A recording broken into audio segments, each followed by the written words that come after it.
मेरो फोन आएर डिस्टर्ब भयो भिडियो खिच्नको लागि। यहाँ त निरन्तर म चाहिँ यहाँको कार्यक्रमको अपडेट गरिरहेको छु। यहाँले तपाईँ हेर्न सक्नुहुन्छ रोपाइँ महोत्सव भइरहेको छ। हिजो स्यापाछाप पनि भइरहेको छ। यता पनि यस्तो भइरहेछ। त यो गरो सक्ने आँटेको छ। रोपाइँ मानो रोपेर मुरी फलाउने चाहिँ सिजन भन्छन् यो असार महिनालाई। असार साउन भदौसम्म भनौँ रोपाइँ चाहिँ निरन्तर चलिरहन्छ। आज मौसमले पनि साथ दिएको छ। यहाँहरूले हेर्न सक्नुहुन्छ। यता चाहिँ मौसम राम्रो छ, खुलेको छ। अर्ग्यानिक भिडियो यहाँहरूले चाहिँ हेर्न सक्नुहुन्छ। हाम्रो प्रमुख अतिथि, विशेष अतिथि, अवश्य अतिथि लगायत सम्पूर्ण उपस्थित महानुभावहरूलाई चाहिँ उहाँहरू रमाइलो गरेर चाहिँ रोपाइँ गरिरहनु भएको छ। यहाँहरूले हेर्न सक्नुहुन्छ। हेर्न सक्नुहुन्छ हिजो स्यापाछाप भइरहेको छ। यहाँले देख्न सक्नुहुन्छ कार्यक्रम भइरहेको छ। कार्यक्रम यहाँ देख्न सक्नुहुन्छ। हेर्नुहोस् ल कार्यक्रम भइरहेको छ। यहाँले देख्न सक्नुहुन्छ।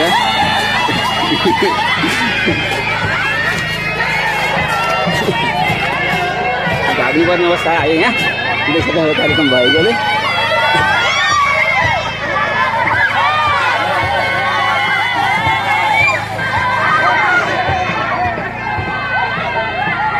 स्यापाछाप कार्यक्रम भएकोले म रोक्नुपर्ने अवस्था आयो।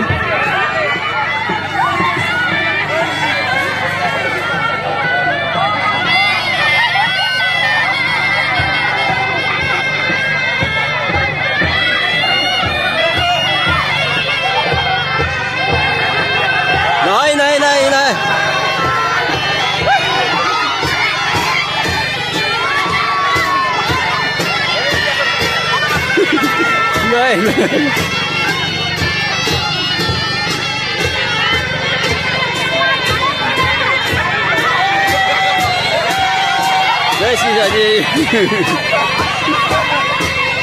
Đây xin giờ đây nè.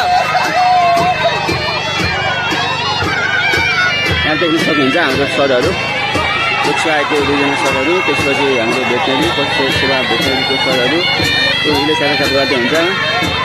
हेर्न सक्नुहुन्छ यहाँले। ल पाइयो ल स्यापाछाप यहाँ हेर्न सक्नुहुन्छ है ल। साह्रै रमाइलो भयो आज कार्यक्रम।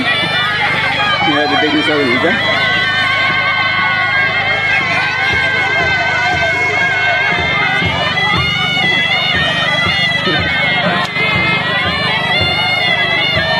देख्न सक्नुहुन्छ साह्रै रमाइलो भयो आजको कार्यक्रम। ल ल भिडियो स्यापाछाप भिडियो स्यापाछाप ल हेर्नुहोस् है ल हेर्नुहोस् ल यहाँले हेर्न सक्नुहुन्छ। हेर्न सक्नुहुन्छ यसरी कार्यक्रम भइरहेको छ। यहाँले हेर्नुहोस् ल उता रोपाइँ सुरु भइरहेको छ। लगालग रोपाइँ भइरहेको छ। 1 2 3 4 5 6 7 8 9 10 11 12 जनाले रोप्दै हुनुहुन्छ। मास्तिर एउटा बाबुसिहरूले हेरिराख्नु भएको। हेर्नुहोस् न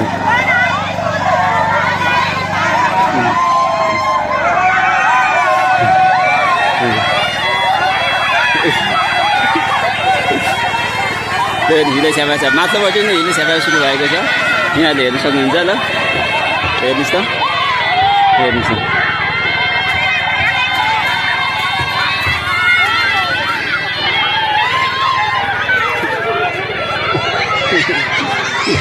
अब नगर्नु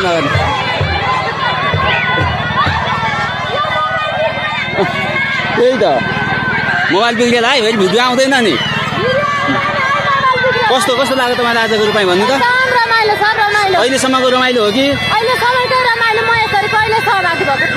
उहाँको सहभागी सुन्नु होला। रोपाइँ हजुर हजुर हो फेरि रोप्नुपर्ने भयो यसलाई। रमाइलो मात्र भयो हो त्यसो गर्नुपर्थ्यो। प्रतिक्रिया पनि सुन्न सक्नुहुन्छ।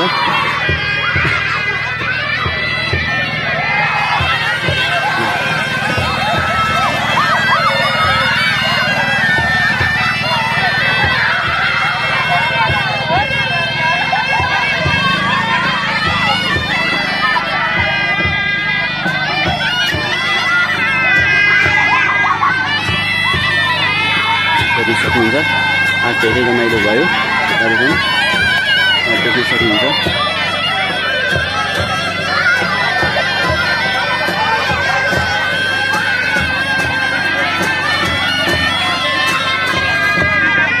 गाजा सहित धुमधामका साथ आज रोपाइँ सुरु भयो भनौँ।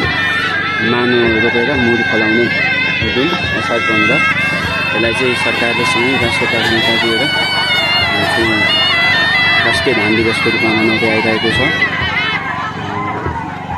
निरन्तर जारी रहोस्, रमाइलो मात्र गर्ने होइन, रमाइलो साथ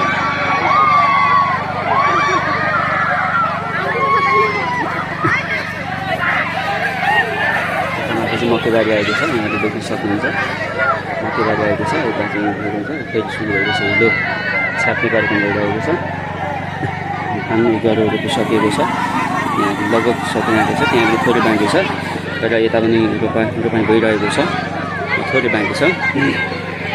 हेर्नुहोस् न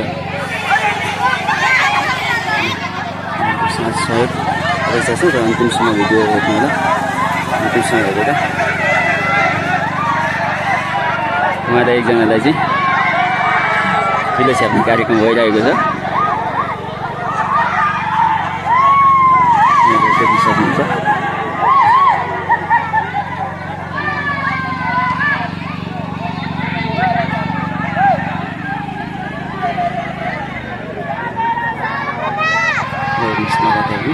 आज मौसम पनि खुलेको छ, यस्तो राम्रो भइरहेको छ। तै ढुकुटी चलाउने के भन्छ त अहिलेको अघि त जुन गर्नुभयो नि यहाँ त भन्नु त त्यसको बारेमा के? यो भकारी चाहिँ यसरी पहिले माजामा राखेर अनि यसरी रोपेर राम्ररी रोप्यो। यो अहिले त रोपाइ पनि आदि खरबिग्यो। भन्नु त्यसको विशेष के छ, त्यसको पहिलेदेखि प्रावधान के छ होइन, त्यो किन गरिन्छ?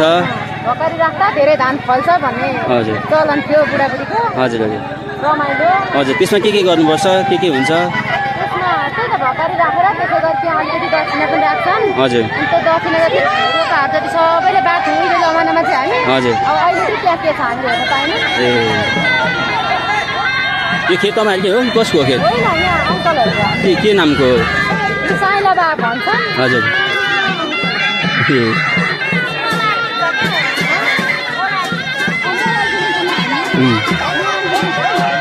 पाप लाग्छ है मोबाइल हान्दाखेरि। हुँदैन है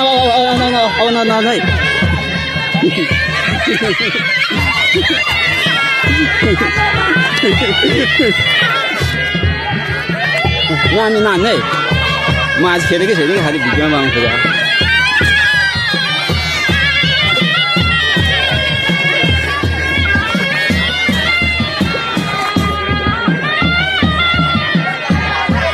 सक्नुहुन्छ रमाइलो। ल कस्तो लाग्यो आज रोपाइँ? कस्तो भयो? कस्तो लाग्यो आमा हजुर दाइ? यो आजको रोपाइँ कस्तो लाग्यो? राम्रो लाग्यो।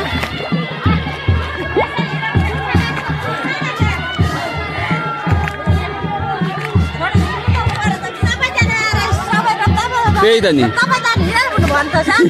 म नहुने कि यहाँ फोटो खिच्ने हो नि त, भिडियो हालिदिनु पर्यो नि त। त्यो ढुकुटीको अघि के को थियो नि त्यो बनाएको त्यो बिचमा, त्यसको बारे भनिदिनु न के हो त्यसको नाम? म त जान्दिनँ, आमा जान्नुहुन्छ। उहाँ जान्नुहुन्छ? त्यो ढुकुटी बनाएको थियो नि अघि त्यो बिचमा, उहाँलाई थाहा भकारीको भनिदिनु। त्यो भकारी बनाएको थियो नि, त्यसमा के गर्छन्, के गर्नुपर्छ त्यसमा प्रोसेस? होइन के हुन्छ त्यो थाहा छैन तपाईँलाई? भन्नु न बिर्सिनु भयो? ल धन्यवाद। ल